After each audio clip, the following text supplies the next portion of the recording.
নমস্কার বন্ধুরা, welcome back to my channel foods with বৈশাখীতে।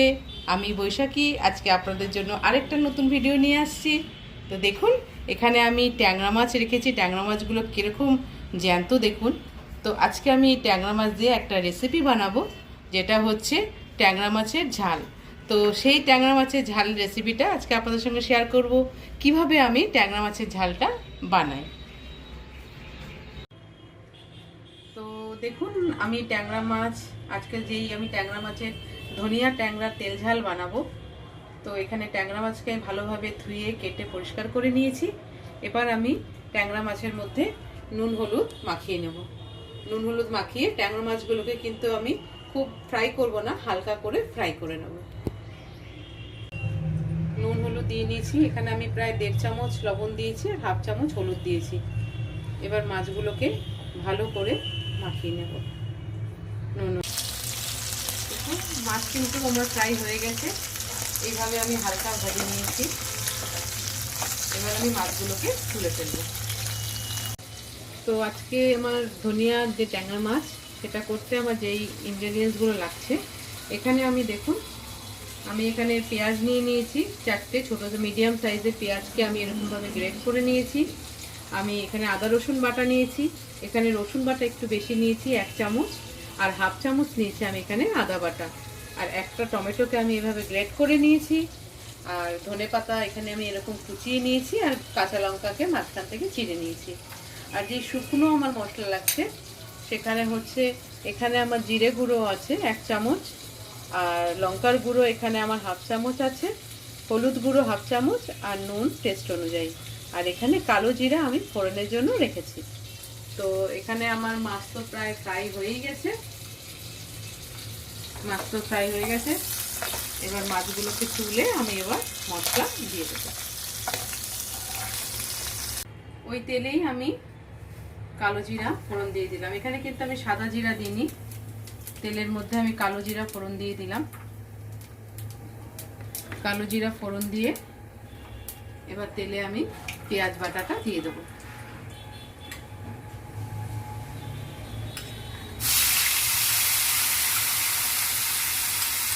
পেঁয়াজ বাটা দেওয়ার পর এক এক করে যে মশলাগুলো আছে আমার, আদা রসুন বাটা, টমেটো বাটা, এগুলোকে আমি দিয়ে দেবো। পেঁয়াজটা একটু নাড়াচাড়া করে দিয়ে আমি এবার আদা রসুনের পেস্টটা দিয়ে দিচ্ছি।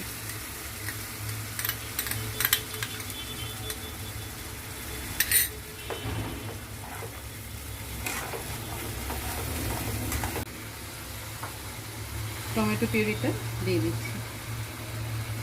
দিয়ে আমার যে গুঁড়ো মশলাটা আছে, গুঁড়ো মশলা এবার আমি দিয়ে দেবো।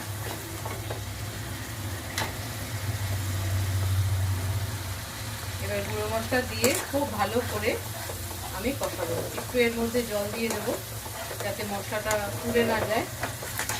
এবার আমি এর মধ্যে যে বাটিতে আমার মশলা ছিল, পেঁয়াজ বাটা ছিল, ওর মধ্যে আমি অল্প একটু জল দিয়ে এর মধ্যে দিয়ে দেবো। মশলা কিন্তু এখানে দেখুন পুরোপুরিভাবে কষে গেছে, তেল ছেড়ে দিয়েছে। এবার আমি মাছগুলোকে এক এক করে দিয়ে দেব।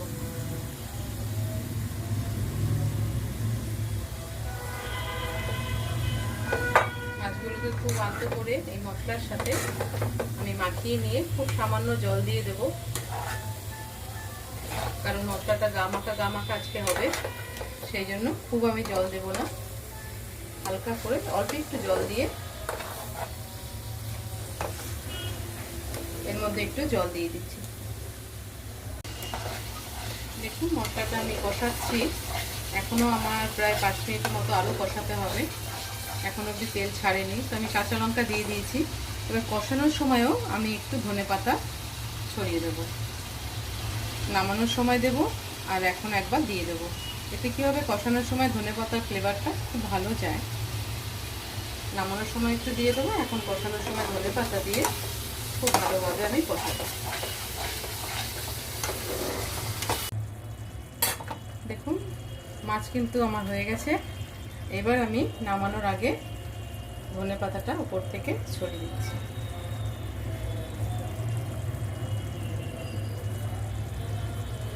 ধনে পাতাটা দিয়ে জাস্ট 1 মিনিট রেখে আমি কিন্তু নামিয়ে ফেলবো। আজকে আমার যে ধনিয়া ট্যাংরার তেল ঝাল পুরোপুরিভাবে কমপ্লিট হয়ে গেছে।